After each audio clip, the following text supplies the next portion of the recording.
वन्दे सूर्यशशाङ्कवन्दिनयनं वन्दे मुकुन्दप्रियं वन्दे भक्तजनाश्रयं च वरदं वन्दे शिवं शङ्करं गजाननं भूतगणाधिसेवितं कपित्थजम्बूफलचारुभक्षणम् उमासुतं शोकविनाशकारकं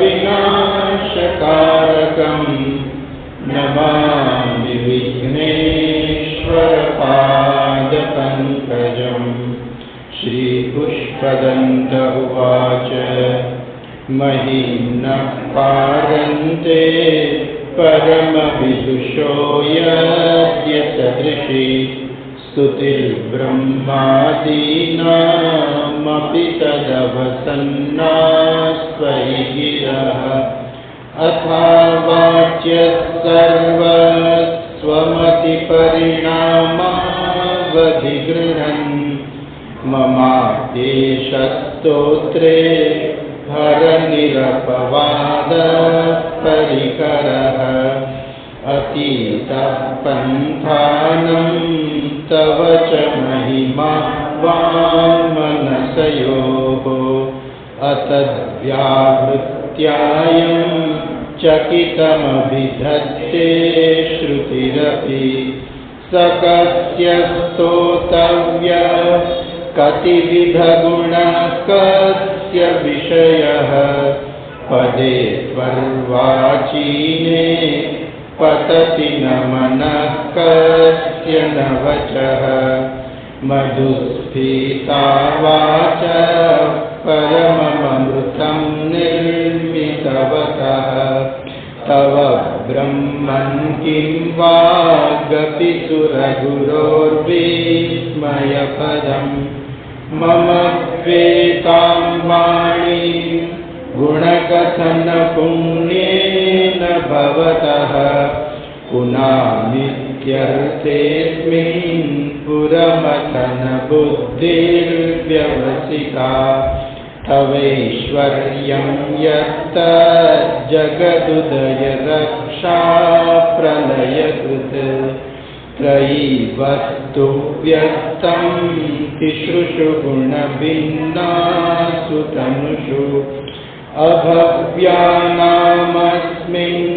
वरदरमणीयामरमणीं विहन्तुं व्याक्रोशीं विदधत इहैके धियः किमिह किङ्कायः खलु किमुपायस्त्रिभुवनं किमाधारो धाता सृजति किमुपादान इति च अतर्केश्वर्ये त्वयि अनवसरदुःस्थो हतधियः कुतर्कोऽयं कांश्चिन् मुखरयति मोहाय जगतः अजन्मानो लोकाः किमवयववन्तोऽपि जगताम् अधिष्ठातारं किं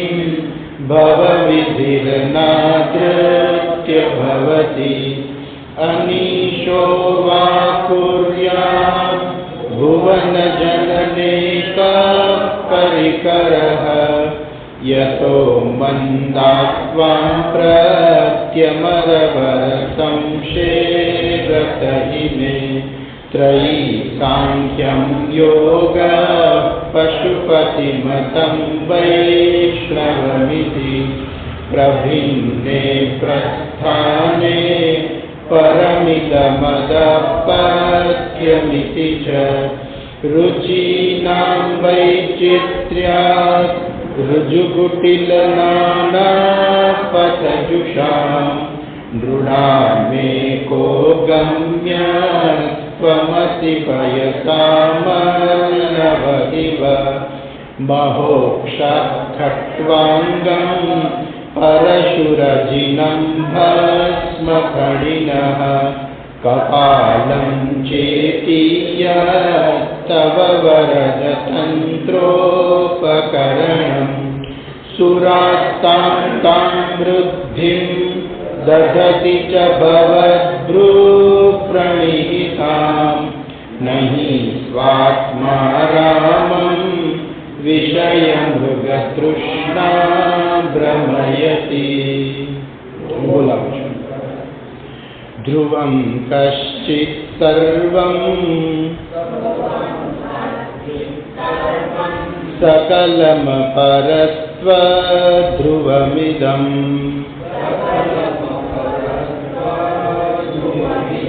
परो द्रव्याद्रव्ये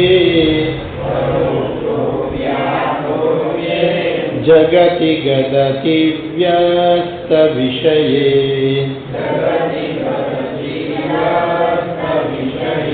समस्तेऽप्येतस्मिन्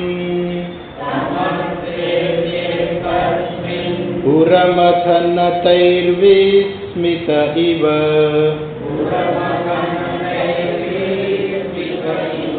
स्तुवञ्जिह्रेमि त्वाम् न खलु ननु दृष्टा मुखरता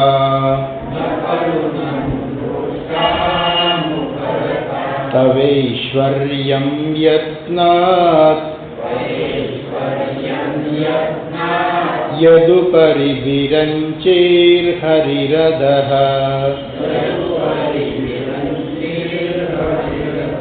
परिच्छेतुं याता वनलमनलस्कन्धवपुषः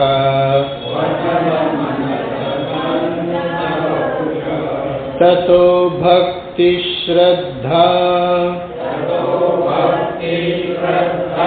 भरगुरुगृणद्भ्यां गिरिशयत्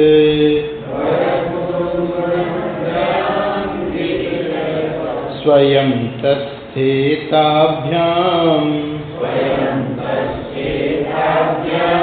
तव किमनुवृत्तिर्न फलति अयत्नादापाद्य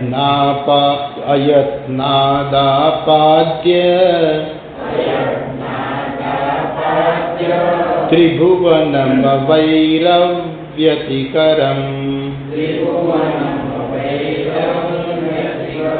दशास्यो यद्बाहून् अभृतरणकण्डूपरवशान् शिरः पद्मश्रेणी रचितचरणाम्भोरुहबलेः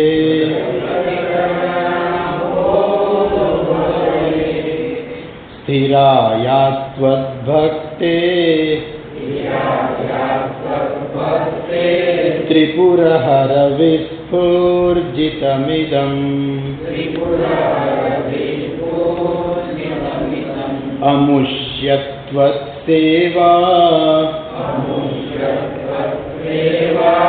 समधिगतसारं भुजवनम् बलात् कैलासेऽपि त्वदधिवसतौ विक्रमयतः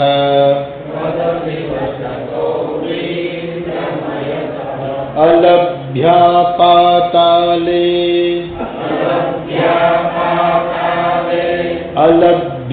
पातालेऽप्यलसचलिताङ्गुष्ठशिरसि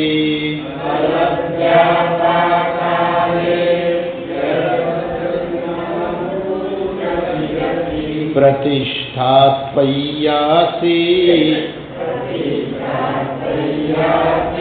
ध्रुवमुपचितो मुह्यति खलः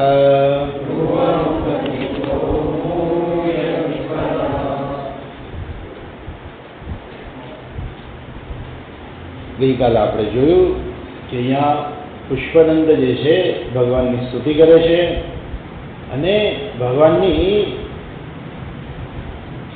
ભગવાને જે કંઈ પોતાના ભક્તો માટેથી જે કંઈ કર્યું હોય એનું વર્ણન કરીને ભગવાનની સ્તુતિ કરે છે. શું કહે છે અહીંયા કે રાવણ જે છે એણે પોતાના બધા જ માથાઓ જે છે એ ભગવાનને ચડાવી દીધા. ભગવાન ખુશ થયા અને ભગવાને વરદાન આપ્યું, શિરઃ પદ્મશ્રેણી રચિત ચરણાંબો રૂહવલે સ્થિરાયાસ્પદ ભક્તે ત્રિપુરહર વિસ્ફૂર્જિતમિદમ. એ ત્રિપુરહર, ત્રણ પુરને હરનાર છે. ત્રિપુરહર એ ત્રણ પુરને હરનાર છે. એવા રાવણે જ્યારે એના માથા ધરી દીધા, ભગવાન તમે એને સાક્ષાત દર્શન આપ્યા. અને એટલું જ નહીં, ભગવાન તમે એના માટે થઈને જે કંઈ કર્યું, શું કર્યું, એને તમે એવું વરદાન આપી દીધું. કેવું વરદાન આપ્યું કે ત્રણેય લોકમાં એનાથી બળવાન કોઈ થઈ જ ના શકે. એટલે દેવતાઓ પણ એનાથી નિર્બળ થઈ ગયા. દેવતાઓમાં પણ તાકાત ન રહી કે રાવણ સામે યુદ્ધ કરી શકે. એવો કે રાવણ જે છે એ કેમ શક્તિશાળી થયો? આમ તો રાક્ષસોનો રાજા હતો, અસુરોનો રાજા હતો, પણ કેમ શક્તિશાળી થયો? એ શક્તિશાળી એટલા માટે થયો ભગવાન તમારી ભક્તિને કારણે. નહીં તો આવા લોકો ક્યાંથી શક્તિશાળી થઈ શકે?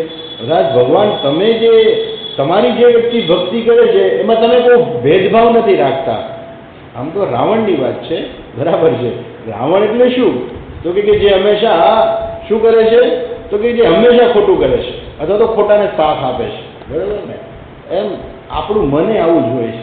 મન તરત જ ખોટું કરવા પ્રેરાઈ જાય. હાલો ખોટું કરી નાખ્યું. મન જ્યારે ખોટું કરવા પ્રેરાય એ સમજવું કે આજે રાવણ છે. બરાબર.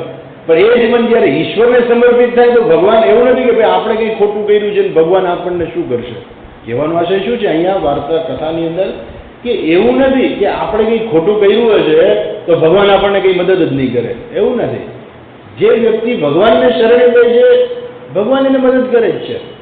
એણે કરેલા જે દુષ્કર્મ છે ભગવાન એની સામે નથી જોતો કે આણે દુષ્કર્મ કર્યું છે એટલે હું એને પ્રસન્ન જ ના થાવ. એવું નહીં. ભગવાનની ભક્તિ કરે, ભગવાન એને પ્રસન્ન થાય ને એની ઈચ્છા પૂરી કરે. પણ તો પેલા દુષ્કર્મનું શું? તો કે એ દુષ્કર્મનું ફળ એને ભોગવવું પડે. એ જુદી વસ્તુ છે. દરેકે ભોગવવું પડે છે. પરંતુ સત્કર્મ જે છે, ઈશ્વરની ભક્તિ જે કરે છે, ભગવાન તો કેવા છે? તો કે જે આશુતોષ છે, બહુ જલ્દી સંતુષ્ટ થઈ જાય. એટલે આવા પરમાત્મા જે છે એની ભક્તિ કોઈ પણ કરે, દેવતાઓ કરે કે અસુરો કરે, પણ ભગવાન પ્રસન્ન થઈ અને એને વરદાન આપે છે. અને આ રાવણને તો કેવું વરદાન આપ્યું હતું? એણે માંગ્યું કે ત્રણેય લોકની અંદર મારા જેવો કોઈ બળવાન ના રહેવો જોઈએ. ભગવાને એવું એને વરદાન આપી દીધું. અને એને કેવી હતી વિષભુજાઓ? તો કે જે રણકંડુ પરવશાન, હંમેશા યુદ્ધ માટે ચળવળતી એટલે એ ગમે તે આવ્યો નથી કે એને હરાવ્યો નથી. એટલે બધા દેવતાઓ, ગઈકાલે આપણે જોયું ને કે બધા દેવતાઓને એને હરાવી દીધા હતા અને બધા દેવતાઓ એ રાવણની સેવામાં હતા. આવું બધું હતું. અચ્છા, આ જે રાવણ જે છે બરાબર છે, પણ જો વ્યક્તિ ભગવાન પર, ગમે એવી વ્યક્તિ હોય, પણ જો ભગવાન પર પોતાનું બળ અજમાવવા જાય તો કોઈ તાકાત કામ નથી કરતી. એટલે અહીંયા એ બતાવ્યું કે દેવતાઓ એની નીચે આવી ગયા, દેવતાઓ એની સેવામાં આવી ગયા, પરંતુ એવું ના માની લેવું કે ભગવાન એની સેવામાં આવી જશે. દેવતાઓને અને ભગવાનને સમાન ન સમજવા. એ રાવણ જે છે એ ભગવાનને પણ જરાક પોતાના કરતાં નિકૃષ્ટ સમજવા માંડ્યો. એની મા જ્યારે કહે છે કે મારા શિવલિંગ ક્યાં, મારું શિવલિંગ ક્યાં, મારે એની પૂજા કરવી છે, તો એ પર્વતને લેવા ગયો. હાલો હું આખો કૈલાસ પર્વતને ઉપાડી સાક્ષાત ભગવાનને જ અહીંયા લઈ આવું. એમ પોતાના અહંકારથી ગયો હતો કે હું ભગવાનને ઉપાડી શકું એવો બળવાન છું, હું બધા દેવતાઓને હરાવી દઉં છું, મારી પાસે 20 ભુજાનું બળ છે અને હું એવો શક્તિશાળી છું કે પર્વતને પણ ઉપાડી લઈશ, કૈલાસ પર્વતને પણ ઉપાડી લઈશ, ભગવાનની સાથે લઈ આવીશ અહીં મારી મા માટે થઈને. પણ ત્યાં ભક્તિ નહોતી, ત્યાં અહંકાર હતો. ભગવાન એને વરદાન આપ્યું, ત્યાં ભક્તિ હતી. એ જ રાવણ જ્યારે ભગવાનને ઉપાડવા જાય છે ત્યારે એનો અહંકાર હતો. અહંકાર જ્યારે ભગવાન પાસે કોઈ પોતાનો અહંકાર લઈને જાય છે તો એ અહંકારનું શું થાય છે? અહંકારનું ખંડન થાય છે. બરોબર ને? ભગવાને શું કહે છે? અલભ્યા પાતાલે પેલસ ચલિતાંગુષ્ઠ શિરસી. ભગવાને સેજ અંગૂઠો દબાયો અને એ રાવણ પાતાળની અંદર એને કંઈ સ્થાન ન મળ્યું એટલો અંદર વયો ગયો. તો કહેવાનો આવશે શું છે કે આવા અહંકારીઓ જે છે એને ભગવાન તો મારે જ છે. આવા અહંકારીઓને તો ભગવાન એનો અહંકાર તોડે જ છે. અને પછી ફરી એ અહંકાર જે ભગવાનને શરણે ગયો અને રાવણે તાંડવ સ્તોત્રની રચના કરી, ભગવાનની ભક્તિ કરી, તો ભગવાન એને મુક્ત પણ કરી દીધો. ભગવાન એને છોડી પણ દે છે. એ આપણે ગઈકાલે આપણે જોયું. પ્રતિષ્ઠાપયાસી ધ્રુવમ ઉપચિતો મુહ્યતિ ખલહ. ખલહ મુહ્યતિ, હંમેશા દુષ્ટ માણસ છે ને એ હંમેશા મોહને જ પામે છે. એક વાર્તા છે ને કે ભગવાને બધાની મિજબાની ગોઠવી, ડિનર, સ્પેશિયલ ડિનર ભગવાને ગોઠવી. કોના માટે? દેવતાઓ માટે ને અસુરો માટે, બે માટે ગોઠવું. બહુ સરસ મજાનું જમણવાર રાખ્યો ભગવાને, બધાને આમંત્રણ આપ્યું કે આવો આવો બધા જમવા. બરોબર. પછી બેયનું જુદું જુદું રાખ્યું જમવાનું, એમ કે એક બાજુ દેવતાઓ બેસે, બીજી બાજુ અસુરો બેસે. બધા હરખે હરખા હોય તો જમવાની મજા આવે ને. એમ ઘણી વાર લગ્ન પ્રસંગની અંદર એવું હોય ને, બધા સરખે સરખા બાજુ બેઠા હોય, ઓળખાણ પીછાણ વાળા હોય, એ બધા બાજુ બેસે. આગા વધે અહીંયા આવો, અહીંયા તમારી ખુરશી ખાલી રહી ગઈ છે, બોલાવી લે, અહીંયા આવી જાઓ. એમ ભગવાને પણ શું કર્યું? દેવતાઓ અને અસુરોનું બેયનું જુદું જુદું રાખ્યું. બધા દેવતાઓ એક સાથે બેઠા, અસુરો બીજા રૂમમાં બેઠા. રૂમ જરાક જુદા જુદા રાખ્યા હતા. જમવાનું બધાનું સરખું હતું. બરાબર છે. બહુ સરસ ભગવાને બનાવ્યું હતું જમવાનું. પરંતુ એક તકલીફ હતી. શું તકલીફ હતી? તો કે ભગવાને જમવા બેસતા પહેલા બધાના હાથ બાંધી દીધા હતા. હાથ છે ને એવી રીતે બાંધી દીધા કે વચ્ચેથી વળે જ નહીં. પછી કીધું જાઓ ખાઓ, બહુ સરસ છે, બહુ સરસ જમવાનું બનાવ્યું છે, જાઓ હવે ખાઓ. એટલે બધાના હાથ જે છે, ભગવાનની શરત એ હતી કે હાથ બધાએ બાંધી દેવાના. એટલે બધાને લાકડાની પટ્ટીથી હાથ બાંધી દે બધાને. એટલે કોઈનો હાથ જે છે એ વળે નહીં. બરાબર. ખાવું કેવી રીતે? આપણે ખાવું હોય તો હાથને તો વાળવું જ પડે. એટલે એ બધા અંદર ગયા, જોયું તો બહુ સરસ સ્વાદિષ્ટ બધા ભોજનો હતા. પરંતુ ખાવું કેમ? બધા બેઠા પોતપોતાની ખુરશી ઉપર. આમ પેલું લેવા જાય તો ખાવું કેમ? એટલે આમ ઉપર જાય, કેમ ખાવું? એટલે આમ ઉપર જાય, ઉપરથી ફેંકવું પડે તો જ મોઢામાં જાય, નહીં તો જાય નહીં. એટલે એવું તો ફાવે નહીં. એટલે બધા એકબીજા સામસામા ઝઘડવા માંડ્યા. અસુરો છે. દેવતાઓએ શું સરસ કહ્યું, બધા સામસામા બેઠા હતા. એટલે એક દેવતા શું કરે? બીજા દેવતાને ખવાડે, જમાડે. એટલે તમે ખાઓ. એટલે બીજા દેવતાની સામે બેઠા હોય એ એની સામે ના બેઠેલા દેવતાને જમાડે. એટલે એનો કહેવાનો આશય શું છે ખબર છે? જે લોકો શુદ્ધ અને સાત્વિક હોય છે, જે લોકો હંમેશા સન્માર્ગે ચાલનારા હોય છે, એ હંમેશા સુખી થાય છે. એ લોકો હંમેશા જે કંઈ વસ્તુ પ્રાપ્ત કરે છે એનું સુખ પ્રાપ્ત કરી શકે છે. પરંતુ આવા દુષ્ટ અસુરો જે છે એ લોકોને બધું સુખ ભોગવી નથી શકતા. કારણ કે એની પાસે એવું મન જ નથી. હંમેશા ઝઘડાનું જ મન હોય છે. એટલે જેનું મન ઝઘડાનું હોય ને એ દુનિયામાં ગમે ત્યાં જાય ને એને ઝઘડો જ જોઈએ. એ ઝઘડો જ કરશે. કેમ કે એનું મન જ એવું છે. એ સ્કૂલે ભણવા જશે તો મિત્રો સાથે ઝઘડો કરશે. એ મોટો થઈને મોટા બધા એના મિત્રો હશે એની સાથે ઝઘડો કરશે. લગ્ન કરશે તો ઘરવાળી સાથે ઝઘડો કરશે. બાળકો થશે તો બાળકો સાથે ઝઘડો, બધા સાથે પહેલેથી છેલ્લે સુધી. એ કેવું? એ પોતે ન તો શાંતિથી જીવશે કે ન તો બીજાને જીવવા દે. આ જ અસુરનું જે કહેવાય ને કે લક્ષણ છે. એમ રાવણ પાસે શું નહોતું? તમે વિચાર કરો, રાવણ પાસે શું નહોતું? આખી લંકા જે સુવર્ણની હતી, એટલી સમૃદ્ધિ હતી. બરોબર છે. બધી તેની પાસે જે કંઈ ભોગ હતા, અનેક ગણા દુનિયાના બીજા ભોગ છે, સામાન્ય ભોગ કરતા અનેક ગણા ભોગ છે એ ઉપલબ્ધ હતા. લંકાનું વર્ણન છે, ખૂબ બધા ભોગ ઉપલબ્ધ હતા. અને છેલ્લે મંદોદરી રાવણને સમજાવે છે કે રાવણને કહે છે કે તમે એક સીતાને મૂકી દો ને, તમને ક્યાં કોઈ સ્ત્રીઓની દુઃખ, તમારે સ્ત્રીઓ તમારી પાસે નથી, આટલી બધી સ્ત્રીઓ છે, તો તમે આને એકને શું કામ પકડી લે? એવા આને તમે એકને તો જવા દો. નહીં, હું સીતાને તો પકડીશ, હું સીતાને તો રાખી જ નહીં. સીતાને હું મારી પત્ની બનાવીશ. સીતાને સમજાવી રાખે કે તું મારી પત્ની બની જા, હું તને બધા ભોગ આપીશ, તને મારી પટરાણી બનાવી દઈશ. બસ આ બધું કે સીતાજીને. પણ એ જ રાવણને કારણે આખી લંકાનો ધ્વંસ થઈ ગયો. કેટલા લોકો મરાઈ ગયા એની અંદર. યુદ્ધની અંદર. કોને કારણે? આ એક જ રાવણને કારણે. નહીં તો બધા સુખેથી જીવતા હતા, એટલું બધું સુખ ને સમૃદ્ધિ એની અંદર હતી. પણ એ જે વ્યક્તિ, હંમેશા ધ્યાન રાખવું કે જે વ્યક્તિ પર આવી પ્રકૃતિવાળી હશે, જે વ્યક્તિનું મન જ એવું હશે, એ હંમેશા એ બધે જઈને પ્રોબ્લેમ જ કરશે. એવું જ રાવણનું હતું.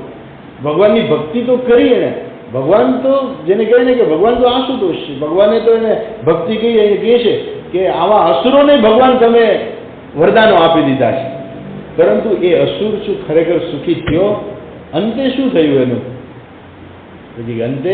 અંતે આખા કુળનો નાશ. રાવણ છે, કંસ છે, હિરણ્યકશ્યપ છે વગેરે આ બધા જે છે, આ બધા પાસે ખૂબ શક્તિઓ હતી, પણ અંતે એ લોકોનો નાશ થયો છે.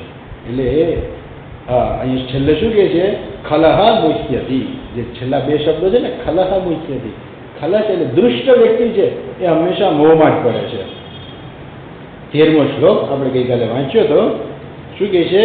યદ્રુદ્ધિમ સૂત્રામણો વરદ પરમો ચૈરપી સતીમ. યદ્રુદ્ધિમ સૂત્રામણ.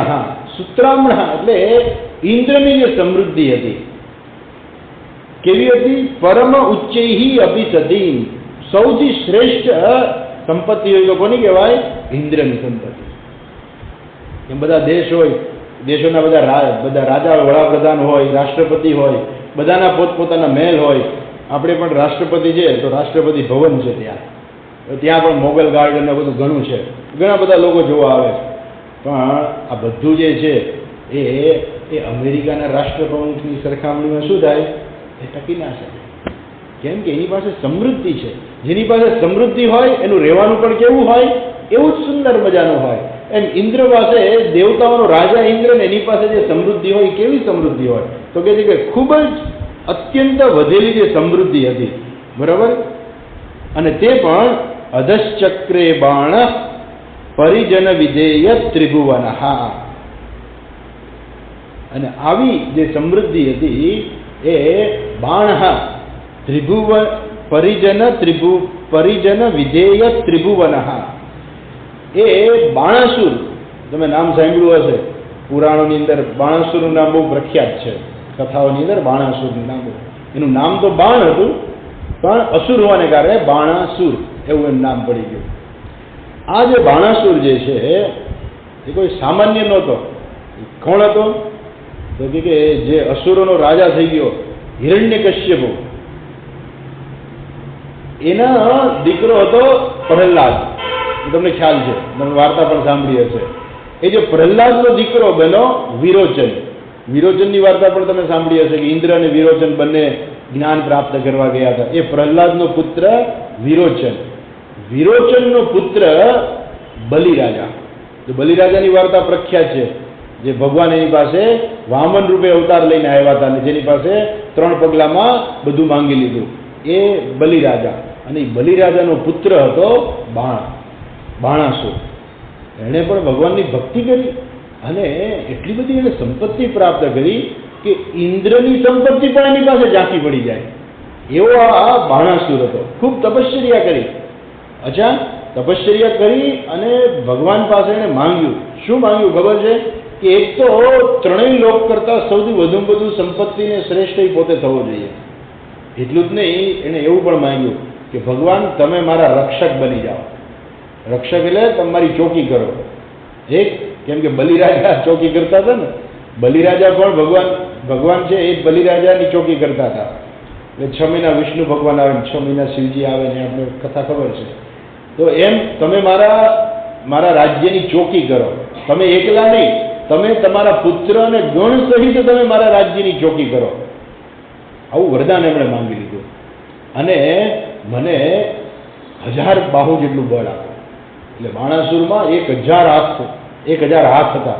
એવું કહેવાય છે બાણાસુરને 1000 હાથ હતા. એટલી શક્તિ હતી, 1000 હાથ હતા. ભગવાન પાસે તો ભક્ત જે કંઈ માંગે તો ભગવાને જ કહ્યું કે માંગ તારે શું જોઈએ છે.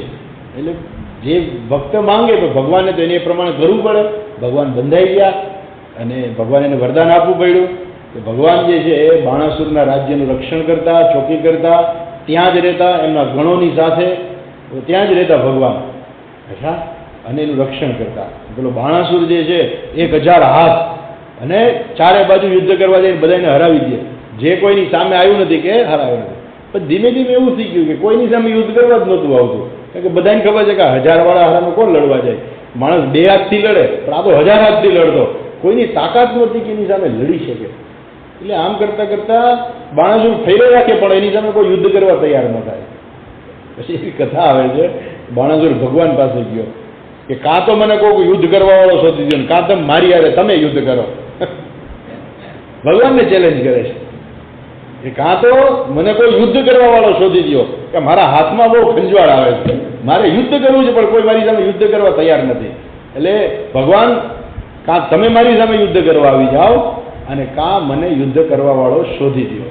આ મારા હાથ છે, મારી ભુજાઓ છે, એવો યુદ્ધ કરવા વાળો શોધી ગયો કે જે મારી ભુજાઓને ખેરવી નાખે, મારી બધું બળ છે એ ખલાસ કરી નાખે, મારી બધી ભુજાઓ છે કાપી નાખે. એવો કોઈ શક્તિશાળી શોધી દો તમે, અને નહીં તો તમે મારી સાથે યુદ્ધ કરો. કે હવે મને આ બધી ભુજાઓનું બહુ વજન લાગે છે, તમે આવી જાઓ મારી સામે. એટલે મારી ભુજાઓનું બહુ હવે મને વજન લાગે છે. એટલે શું ખબર છે, હવે નકામી ભુજાઓ હું શું કામ પકડીને ફેરે રાખું છું? કાં તો તમે મારી સામે યુદ્ધ કરવા હો તો મારી ભુજાઓનું કંઈક યોગ્ય સન્માન જળવાય કે આટલા બધા હાથ છે મારે, તો પછી કંઈક લડું તો ખરો ને એમ. એટલે કાં તમે મારી સામે લડવા આવો, કાં મને શોધી દો. અરે ભગવાન એને શ્રાપ આપે છે. જો અહંકારી થઈને આવ્યો તો ભગવાન એને શ્રાપ આપ્યો કે જ્યાં તને તારો ભુજાને કાપવાવાળો મળી જશે, જા. તને ભગવાન 2-4 શબ્દો એને કહે છે ખરાબ, અને કહી દે છે કે તને એ પ્રકારે તારો મળી જશે. બધી કથા આગળ વધે છે. જરાક વધારાની કથા જોઈએ તો કથામાં કથા એટલે એ બાણાસુરની દીકરી, તમે બહુ સાંભળ્યું હશે, બાણાસુરની દીકરી હતી ઉષા. ઉષા જે છે એ સૂતી હોય છે તો સ્વપ્નમાં એના લગ્ન થઈ જાય છે. સ્વપ્નમાં લગ્ન થઈ જાય છે, પોતાના પતિને જુએ છે, પણ એને ખબર નથી કે આ મારા પતિ છે કોણ. સ્વપ્નની અંદર એના લગ્ન થાય છે, પછી ઉઠે છે ત્યારે એની બહેનપણી હતી એને કહે છે કે મારા પતિ, મારા લગ્ન સ્વપ્નમાં થઈ ગયા ને બહુ સુંદર એ મારા પતિ હતા, પણ કોણ છે, ક્યાં રહે છે, કયા દેવતા હતા, મને કંઈ ખબર નથી. હવે તું એને શોધી કાઢ. પેલી કે હું ક્યાંથી શોધવા જાઉં, હું ઓળખતી નથી, તમે એને જોઈ, તમે કહો તો હું એને શોધી આવું. તો પેલી એનું નામ ચિત્રલેખા હતું. એ ચિત્ર બનાવવામાં બહુ હોશિયાર હતી. એટલે એને કહે છે કે તું ચિત્ર બનાવ. એટલે પેલી ચિત્રો બનાવતી જ જાય, બધા દેવતાઓનું ચિત્ર બનાવે, બધા વીરના ચિત્રો બનાવે, એમ બનાવતી છેવટે એ ભગવાનના પૌત્ર અનિરુદ્ધનું ચિત્ર બનાવે છે. અને એ અનિરુદ્ધનું ચિત્ર બનાવે, હા આ સ્વપ્નની અંદર આ જ વ્યક્તિ હતી, હવે તું આને લઈ આવ. એટલે પેલી ચિત્રલેખા તો મહાયોગીની હતી એવું પણ કહેવાય છે. એટલે એ તો રાત્રે જાય છે અને અનિરુદ્ધ સૂતો હોય છે અને ખાટલા થઈ ઉપાડીને લઈ જાય છે, અને ચિત્રલેખા લઈ જાય છે અને ઉષા પાસે લઈ આવે છે. અને પછી બહારથી કોઈને ખબર નથી આવું શું બની રહ્યું છે, બહારથી કોઈને ખબર નથી. અને અનિરુદ્ધને અંદર લઈ આવે છે અને અંદરને અંદર એને લગ્ન થઈ જાય પાછા. પછી કોઈ સૈનિકોને ખબર પડે છે કે આ સ્ત્રીઓના જે અંતઃપુર જે છે એની અંદર કોઈ પુરુષ છે. એટલે જઈને બાણાસુરને વાત કરે છે કે તમારી દીકરી સાથે કોઈ પુરુષ છે, પણ મારું નામ લેતા નહીં તો મને મારી નાખશે, પણ હું તમને સમાચાર આપી દઉં. એટલે બાણાસુર આવે છે ને બધું ખબર પડે છે કે આ એટલે પોતાની સેનાને મોકલે છે. અનિરુદ્ધ તો બહુ શક્તિશાળી હતો, એટલે એની જેટલી સેના આવે ને બધીને મારી નાખે, બધી સેનાને મારી નાખે છે. અને પછી ભગવાનને સમાચાર મળે છે કે અનિરુદ્ધને બાંધી દીધો છે. પછી બાણાસુર એને એવા બાણ મારે છે જેનાથી અનિરુદ્ધ બંધાઈ જાય છે. આ તો શક્તિશાળી હતો બાણાસુર, એટલે એને અનિરુદ્ધને બાંધી દે છે. અને પછી ભગવાન અનિરુદ્ધને છોડાવવા આવે છે. બહુ લાંબી કથા છે. અને યુદ્ધ થાય છે. પણ યુદ્ધ કેવી રીતે કરવું બાણાસુર સામે? કારણ કે એના રક્ષક તો ભગવાન શિવજી હતા. એટલે ભગવાને પેલા શિવજીની સામે યુદ્ધ કરવું પડે.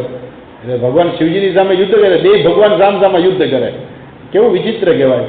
પછી ભગવાન શ્રી કૃષ્ણ શિવજીને કહે છે કે પ્રભુ તમે તો મારા આત્મ સ્વરૂપ છો, તમે મારા તો ઈષ્ટદેવ છો, અને હું તમારી સામે યુદ્ધ કરું એ બરાબર નથી, પરંતુ આ બાણાસુરને દંડ આપવો જરૂરી છે.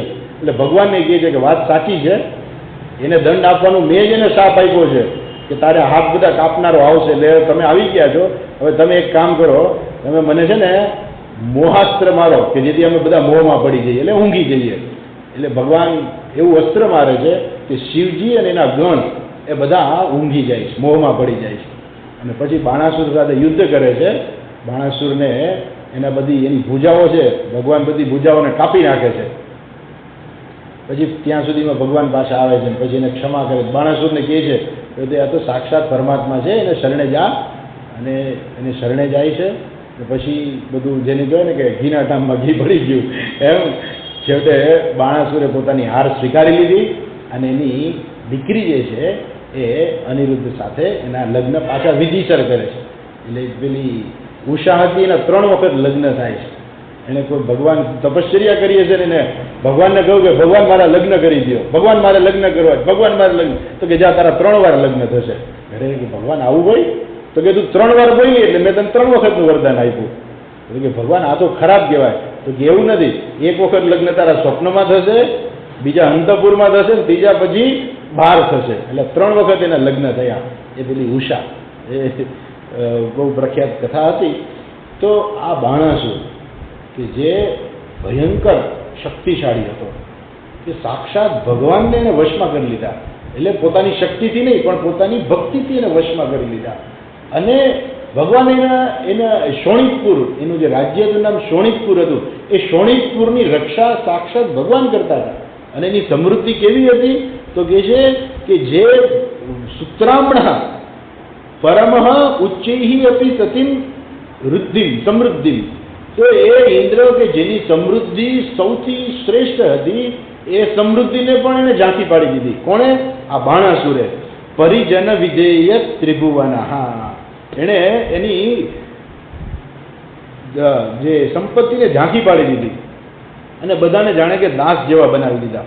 કોઈ દેવતામાં તાકાત નહોતી કે બાણાસુરની સામે યુદ્ધ કરી શકે. આવો બાણાસુર હતો. એનું શું થયું? ન તચ્ચિત્રમ તસ્મિન વરિવસિતરી ત્વ ચરણયોઃ ન કસ્યા ચરણયોઃ ન કસ્ય અપી ઉન્નત્યૈઃ ભવતી શિરસઃ ત્વયી અવનતિઃ.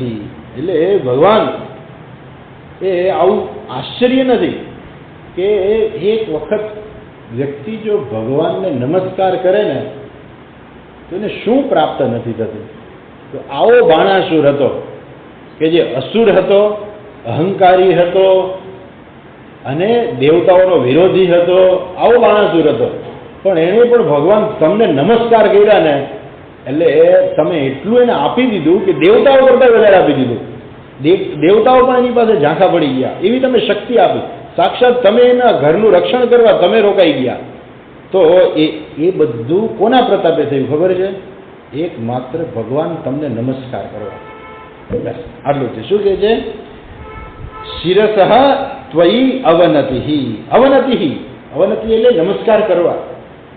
તો જે વ્યક્તિ શિરસઃ માથું નમાવીને જે વ્યક્તિ ભગવાનને નમસ્કાર કરે છે એને શું નથી મળતું એમ. સામાન્ય માણસની તો ક્યાં વાત કરી, આવા અસુરો છે એ ભગવાનને નમસ્કાર કરીને આટલી સમૃદ્ધિ પ્રાપ્ત કરી લે છે, તો બીજા માણસને તો શું પ્રાપ્ત ન થાય. માટે જે ખરેખર સાચા હૃદયપૂર્વક જે ભગવાનને નમસ્કાર કરે છે એની ઉન્નતિ કેવી નથી થતી, અર્થાત એની ઉન્નતિ અવશ્ય થાય જ છે. અર્થાત ભગવાનને શરણે જવું એ ખરેખર આ શ્લોકનો મુખ્ય અર્થ છે. હંમેશા આવે ને કે કોઈ પણ વસ્તુ હોય ત્યારે એના કોઈના પણ વખાણ કરવા કે કોઈની નિંદા કરવી, ત્યારે વખાણ કે નિંદા એ અગત્યના નથી, પણ વસ્તુ શું બતાવવા માંગે છે એ અગત્યનું છે. અહીંયા અસુરના વખાણ કર્યા, બરાબર ને? એટલે અસુરના વખાણ જે છે એ અહીંયા સ્તુત્ય છે, એ અગત્યનું નથી. અગત્યનું શું છે કે અહીંયા પુષ્પદંત એ બતાવવા માંગે છે કે આવા અસુરો પણ આવી સમૃદ્ધિ પ્રાપ્ત કરી શકે છે, આવી શક્તિ પ્રાપ્ત કરી શકે છે. તો જે વ્યક્તિ ભગવાનને નમસ્કાર કરે ન કરે તો એને નથી પ્રાપ્ત થતું, પણ કરે તો એને શું પ્રાપ્ત નથી થતું? અર્થાત એને જે જોઈને પ્રાપ્ત થઈ જાય છે. અર્થાત દરેક વ્યક્તિએ પોતાના અહંકારનો ત્યાગ કરીને ઈશ્વરને શરણે જવું જોઈએ. અચ્છા, આગળ જે છે જુઓ 14મો શ્લોક. અકાંડ બ્રહ્માંડ અકાંડ બ્રહ્માંડ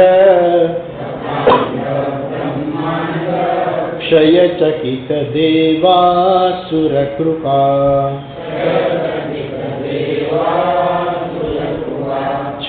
ક્ષયચકિત દેવાસુર કૃપા વિધેયસ્યાસીદ્યઃ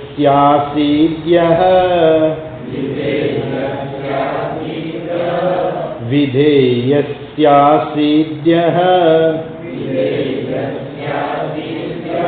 ત્રિનયન વિષમ સંભૃતવતઃ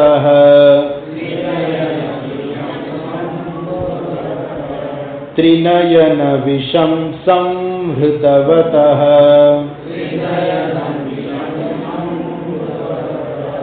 સકલ્માશઃ કંઠે સકલ્માશઃ કંઠે તવ ન કુરુતે ન શ્રિયમહો તવ ન કુરુતે ન શ્રિયમહો વિકારોપી શ્લાઘ્યો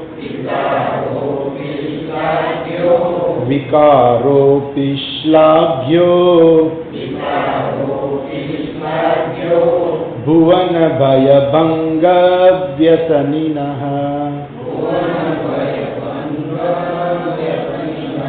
ભુવન ભય ભંગ વ્યસનિનઃ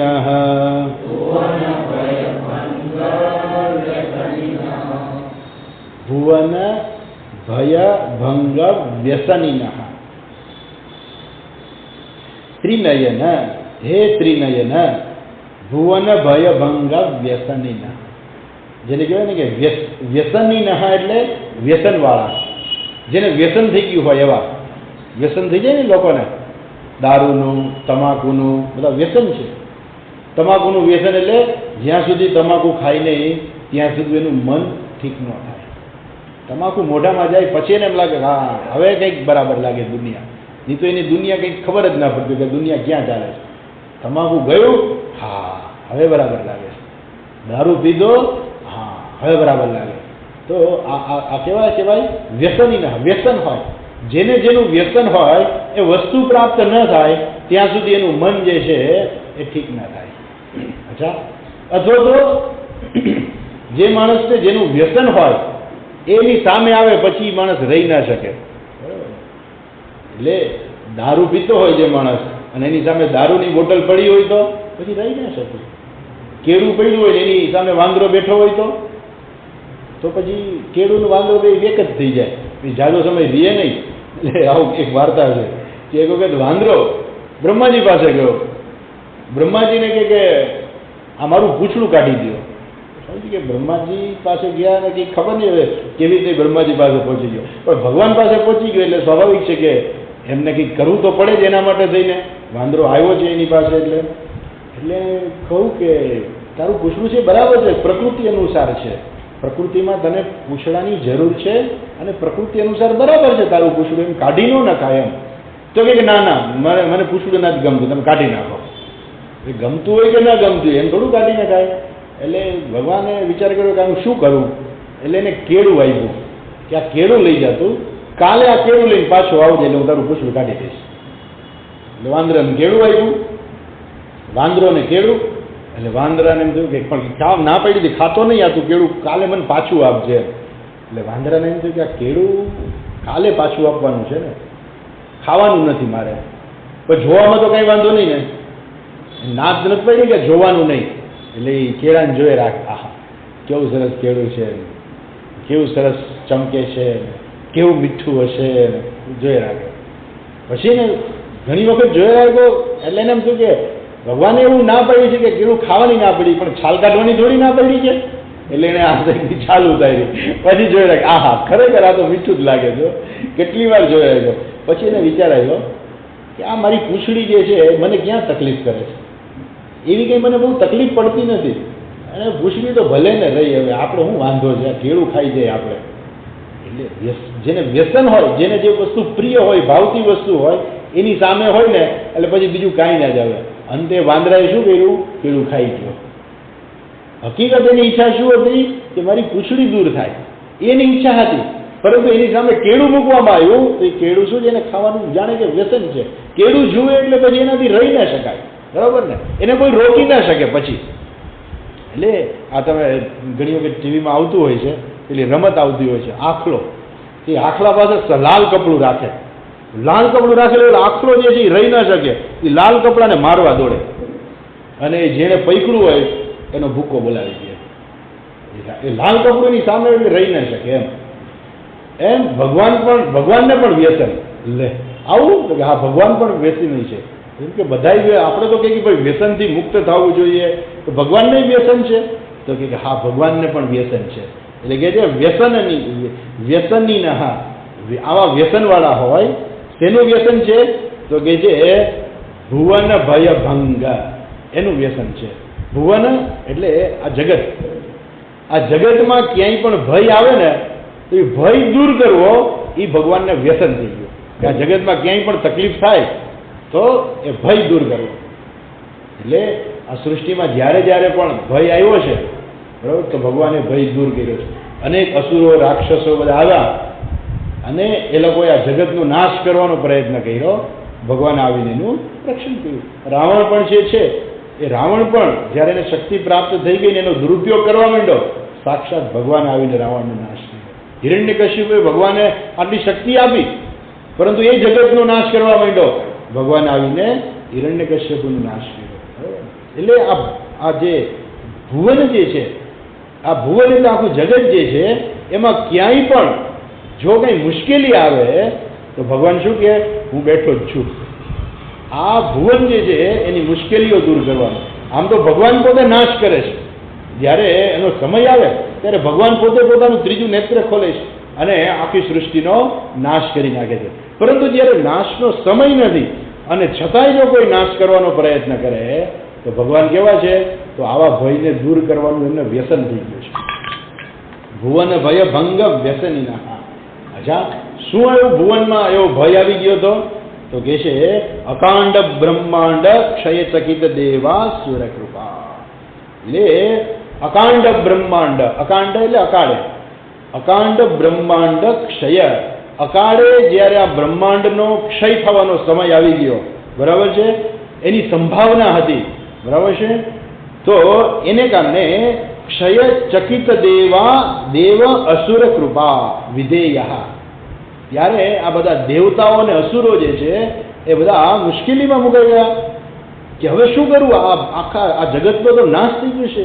એ લોકો ચિંતામાં પડી ગયા.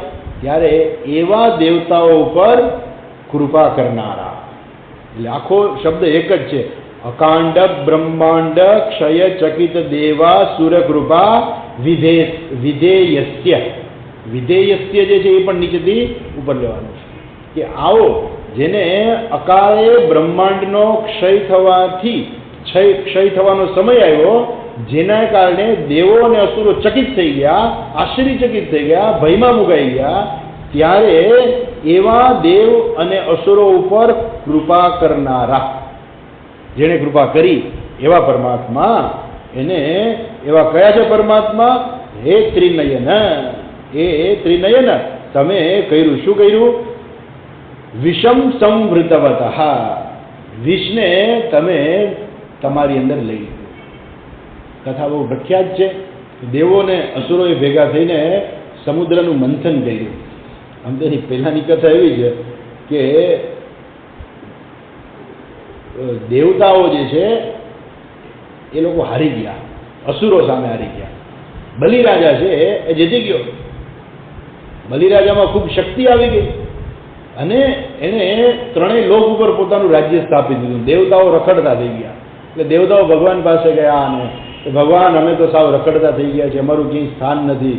આ બલિરાજાએ ત્રણેય લોક ઉપર પોતાનું રાજ્ય સ્થાપી દીધું છે, બહુ શક્તિશાળી બની ગયો છે. આ બધું વાત કરી ત્યારે ભગવાને કહ્યું કે તમે ભેગા થઈને સમુદ્રનું મંથન કરો અને એમાંથી તમને અમૃતની પ્રાપ્તિ થશે, તમે શક્તિશાળી બનશો, તમારું સ્વર્ગ તમને પાછું મળી જશે.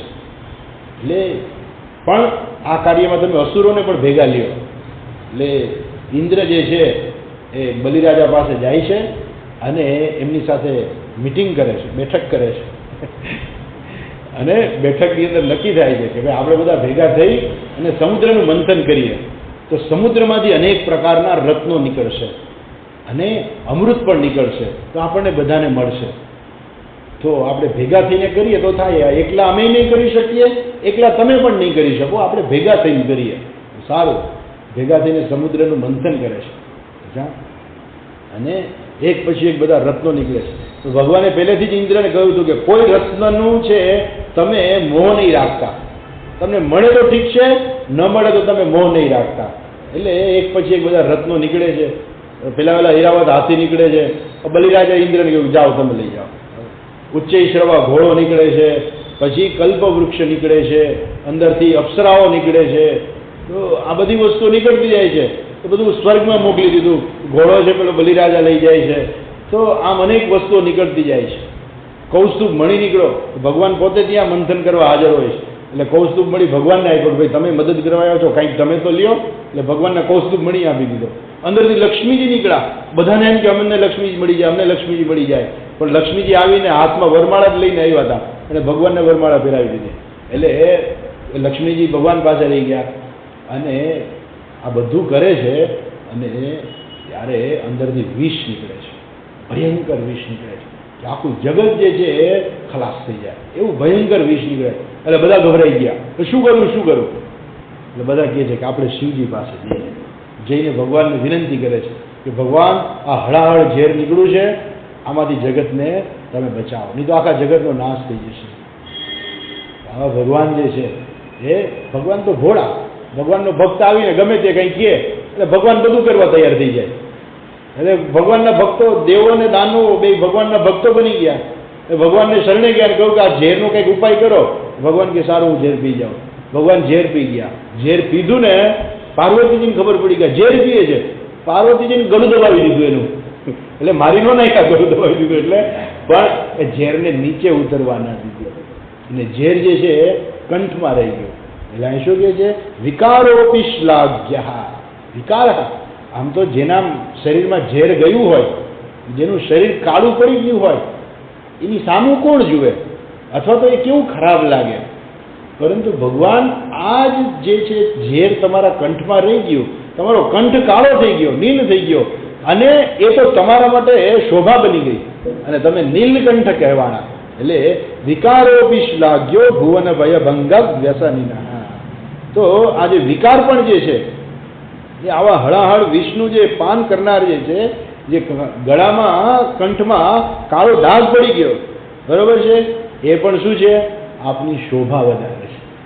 તો હંમેશા જે લોકો પણ કંઈ સત્કર્મ કરે છે અથવા તો જે વ્યક્તિ સારી વ્યક્તિ હોય છે એની અંદર રહેલું કંઈ ખોટી વસ્તુ હોય ને એ પણ શોભા બની જાય. એને કદાચ હોય કે ના હોય કંઈ, જેમ કે પેલા કોઈ વ્યક્તિ આપણે એમ કહીએ ને કે જે આત્મજ્ઞાની વ્યક્તિ હોય, બરાબર ને, એટલે આત્મજ્ઞાન એટલે શૂન્ય, એટલે બિંદુ છે, બરાબર, એકડો છે. આત્મજ્ઞાન એકડો છે અને એ સિવાયનું બધું જ્ઞાન જે છે ને એ શૂન્ય છે. એટલે જ્ઞાન બે પ્રકારના છે. આપણે જોયું છે વિદ્યા બે પ્રકારની છે. તો જે વિદ્યા જે છે યા વિદ્યા સા વિમુક્ત છે, તો જે વિદ્યા જે મુક્તિ આપે એ જ વિદ્યા છે. જે બીજી વિદ્યા જે છે એ શું કરે છે? તો કે વિદ્યા હંમેશા સંસારમાં જ રાખનારી હોય છે. દ્વે વિદ્યે વેદિતવ્યે. બે પ્રકારની વિદ્યા જાણવી જોઈએ. કઈ છે બે પ્રકારની? તો એક છે એક મુક્તિ આપે છે, બીજી બધી વિદ્યા છે એ સંસારમાં જ રાખનારી છે. બીજી કઈ છે વિદ્યા? તો કે કોઈ પણ વિદ્યા એવી છે કે જે વિદ્યા આપણને મોક્ષ ના આપે, બધી વિદ્યા. એટલે એ ફિઝિક્સ, કેમિસ્ટ્રી, મેથ્સ, બાયોલોજી જે કંઈ બધું જે છે એ બધી એક પ્રકારની વિદ્યા છે. ભૂત વિદ્યા, પ્રેત વિદ્યા, ગાન વિદ્યા, સંગીત વિદ્યા, નૃત્ય વિદ્યા, તો આ બધી વિદ્યા છે. જ્યોતિષ વિદ્યા, બધી બધી એક પ્રકારની વિદ્યાઓ છે. પણ આ બધી વિદ્યા કેવી છે ખબર છે? અવિદ્યા છે. આ બધી કેવી છે? અવિદ્યા છે. એટલે સંસારમાં જ રાખનારી છે. પરંતુ જેની પાસે વિદ્યાની સાથે અવિદ્યા હોય તો વિદ્યા એકડા સમાન છે અને અવિદ્યા શૂન્ય સમાન છે. જો જેની પાસે માત્ર અવિદ્યા છે ઘણી બધી, એ બધા શૂન્ય જ છે. શૂન્યની કોઈ કિંમત નથી. ગમે એટલા મીંડા હોય, મીંડાની કોઈ કિંમત નથી. પણ એની આગળ જો એકડો લાગી જાય તો બધા મીંડાની કિંમત, એક એક મીંડાની કિંમત 10-10 ગણી થતી જાય.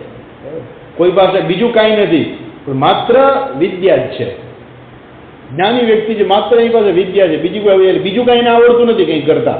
માત્ર એની પાસે બ્રહ્મ વિદ્યા છે, અવિદ્યા નથી, માત્ર બ્રહ્મ વિદ્યા છે. તો માત્ર જેની પાસે વિદ્યા છે એની પાસે એકડો છે. પણ એ વિદ્યાની સાથે પાછી અવિદ્યા હોય, વિદ્યાની સાથે અવિદ્યા એટલે બીજી કોઈ પણ વિદ્યા હોય તો એ 10 ગણી એ પાવરફુલ બની જાય એ વ્યક્તિ. સમાજ માટે, મોક્ષ માટે તો એકડાની જ જરૂર છે, મીંડાની કોઈ જરૂર નથી. પરંતુ સમાજની અંદર એ વ્યક્તિ 10 ગણી પાવરફુલ હોય. કોઈ પાસે 2 મીંડા હોય, 3 મીંડા હોય, જેમ જેમ એની પાસે બીજી વિદ્યા વધારે હોય એમ એની મૂલ્ય જે અનેક ગણું વધતું જાય છે. તો આ બધી જે વિદ્યાઓ જે છે એ અનેક ગણી વધતી જાય છે. હવે એ શું થયું? એની શોભા વધારે છે. ખરેખર કહેવાનો આશય શું છે કે કોઈ માણસ પાસે કોઈ પણ એક અવિદ્યા છે, એટલે દાખલા તરીકે આપણે કે કોઈ બહુ મોટા શ્રેષ્ઠ પ્રોફેસર છે, પ્રોફેસર આખી દુનિયાની અંદર એ વાહ વાહ થતી હોય, બરાબર છે, પણ એ શું છે? શૂન્ય છે. કેમ? કે એની પાસે કંઈ છે જ નહીં બીજું. ખરેખર એની પાસે કંઈ છે જ નહીં. પણ જો એની સાથે આત્મવિદ્યા હોય તો એ 10 ગણી વધારે થઈ જાય.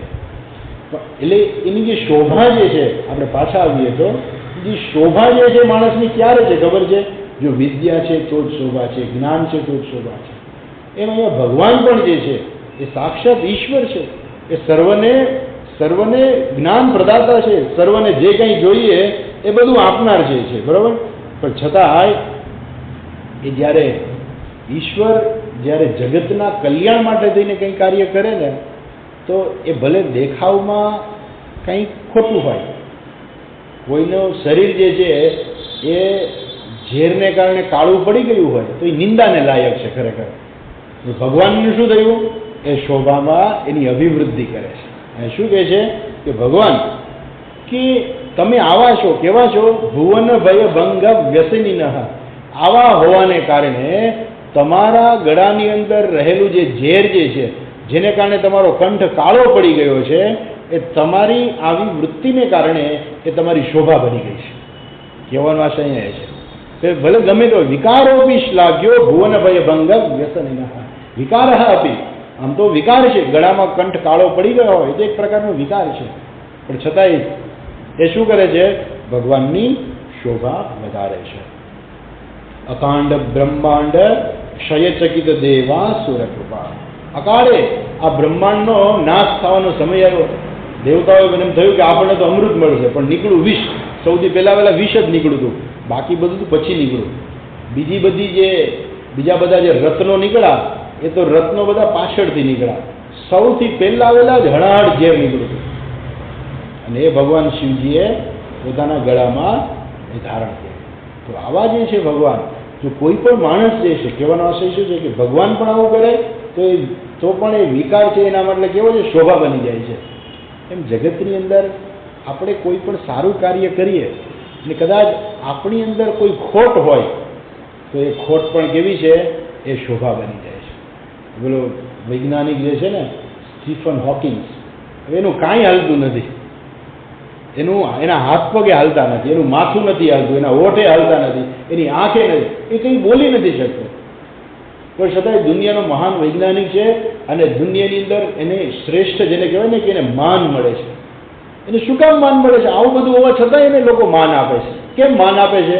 એમની પાસે એ વિજ્ઞાનનું જ્ઞાન છે, એની પાસે જ્ઞાન છે. એને કારણે જગતના બધા લોકો, વૈજ્ઞાનિકો છે, એને શ્રેષ્ઠ વૈજ્ઞાનિક તરીકે સ્વીકારીને એનું સન્માન કરે છે, બરાબર છે?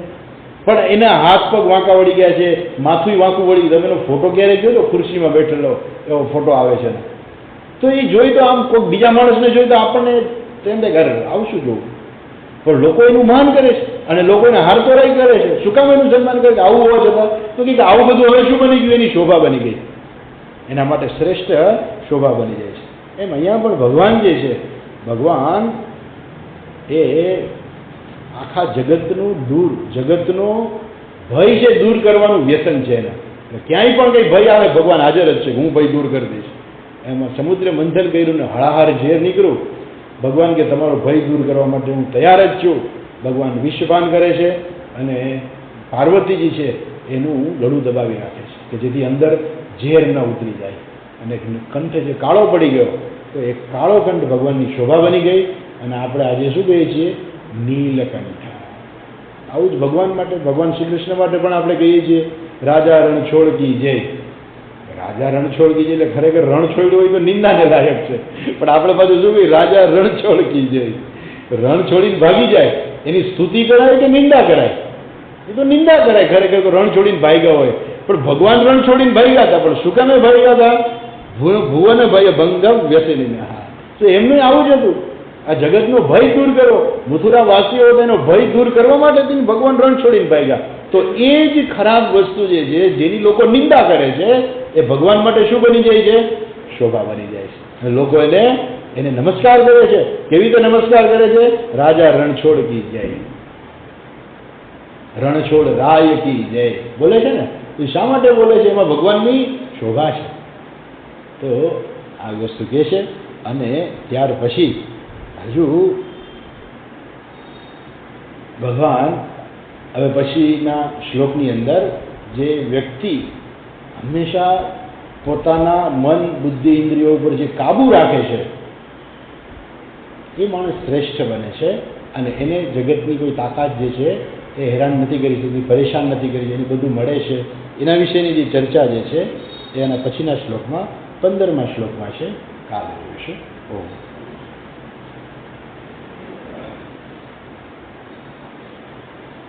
ઓમ પૂર્ણમદઃ પૂર્ણમિદં પૂર્ણાત પૂર્ણમુદચ્યતે પૂર્ણસ્ય પૂર્ણમાદાય પૂર્ણમેવાવશિષ્યતે. ઓમ શાંતિ શાંતિ શાંતિ. હરિ ઓમ.